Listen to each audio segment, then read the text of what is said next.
बिस्मिल्लाहिर्रहमानिर्रहीम। अस्सलाम वालेकुम। वेलकम है आपका सायरा के पकवान में। आज मैं आपके साथ शेयर करूंगी आलू के पराठे दो मुख्तलिफ़ तरीक़ों के साथ। इस तरीके से पराठे ज़्यादा स्टफ़िंग के साथ तैयार होते हैं और एक सीक्रेट इंग्रेडिएंट भी आपके साथ शेयर करूंगी कि आलू के पराठों को किस तरह से आप मज़ेदार बना सकते हैं। वीडियो अच्छी लगे लाइक शेयर ज़रूर कीजिएगा। यहाँ पे आधा किलो आलू को हम बॉयल कर लेंगे 2 टीस्पून नमक के साथ।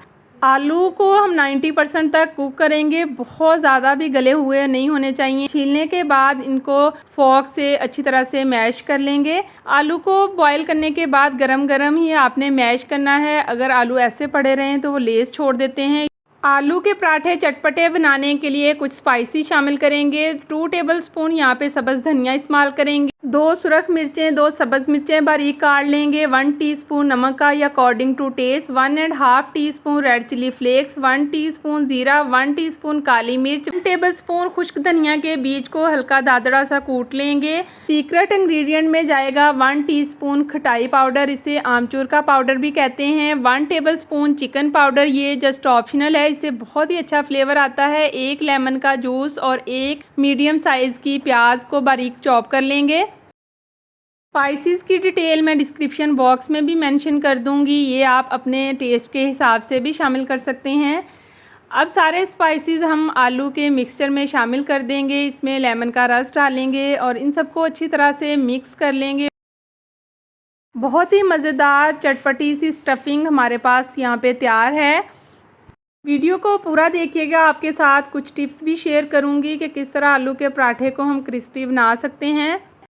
यहाँ पे मेरे पास गंदम का चक्की वाला आटा है। पेड़ा मैंने लिया है। पराठे का पेड़ा हमेशा रोटी के पेड़े से थोड़ा बड़ा होता है, लेकिन साइज़ पराठे का आप अपने हिसाब से भी बना सकते हैं। पेड़ा बनाने के बाद उसको इस तरह से बेल लेंगे।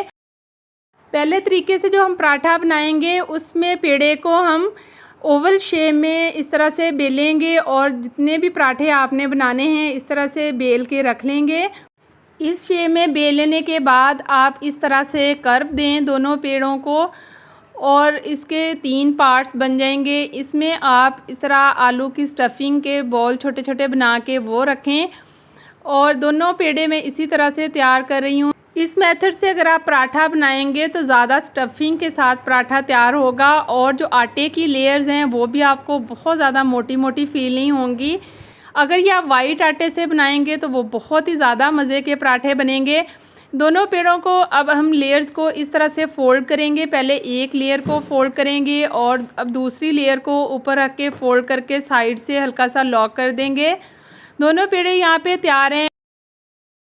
नेक्स्ट स्टेप में हम थोड़ा सा खुश्का यानी खुश्क आटा बेकिंग मैट पे लेंगे और पराठे को इस तरह से रख के आप हाथों से जितना उसे फैला सकते हैं फैला लें। उसके बाद जब काफ़ी साइज़ में बड़ा हो जाए तो आप बहुत ही ज़्यादा सॉफ्ट हैंड से साइड्स को बेलते हुए पराठे को बड़ा करें, जितना साइज़ इसका बड़ा हो सकता है आसानी से।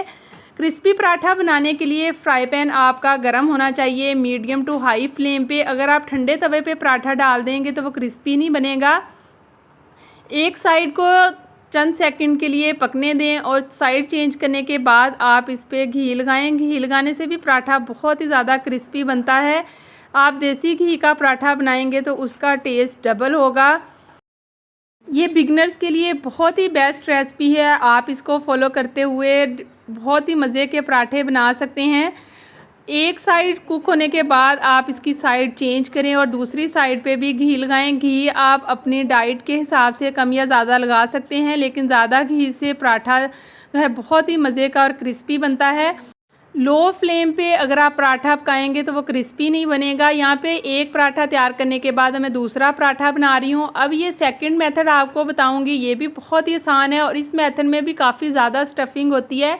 इस तरह से पेड़े को बेल लेने के बाद आप इसे राउंड शेप में बेल लेंगे रोलिंग पिन से, जिस तरह से हम नॉर्मल रोटी बनाते हैं, लेकिन पराठे का पेड़ा आपने रोटी के पेड़े से थोड़ा ज़्यादा ही लेना है। इसमें अब स्टफिंग डालेंगे। स्टफिंग इसमें भी काफ़ी ज़्यादा आप डाल सकते हैं। इस पराठे की ख़ास बात ये है कि इसमें जो बैटर है वो पराठे की चारों साइड में आपको फील होगा। कोई भी पराठे का हिस्सा जो है वो आपको खाली नहीं लगेगा। इस तरह से इसकी लेयर्स को फोल्ड करेंगे और जितना हो सके खुश्क आटा लगाने के बाद पेड़े के साइज़ को बड़ा कर लें। और अब रोलिंग पिन से थोड़ा और बड़ा कर लें। इस मेथड से स्क्वायर शेप में पराठा बनता है। पराठे की हर बाइट में आपको स्टफिंग फील होगी, कोई हिस्सा भी इसका आपको फीका फीका नहीं लगेगा। अब फ्राई पैन हमने अच्छी तरह से गर्म कर लिया है, इसको भी पहले पराठे की तरह से हम फ्राई कर लेंगे। होप सो आपको इस वीडियो से बहुत कुछ नया सीखने को मिला होगा। ये छोटी छोटी टिप्स होती हैं जिससे आपकी रेसिपी बिल्कुल परफेक्ट बनके तैयार होती है। इसके लिए आप वीडियो को पूरा वॉच किया करें। इस पराठे के साथ अचारी चटनी बहुत ही मज़े की लगती है। अचारी चटनी की रेसिपी का लिंक मैं आई बटन में दे दूँगी और डिस्क्रिप्शन बॉक्स में भी। वीडियो को लाइक और फ्रेंड्स फैमिली के साथ शेयर कीजिएगा। सायरा के पकवान पे नए हैं, चैनल को सब्सक्राइब कर दें। आप मेरे second channel Saira food palace को भी विज़िट कर सकते हैं। 370 प्लस वीडियोस आपको मिलेंगी। मुझे और मेरी फैमिली को दुआओं में याद रखिए।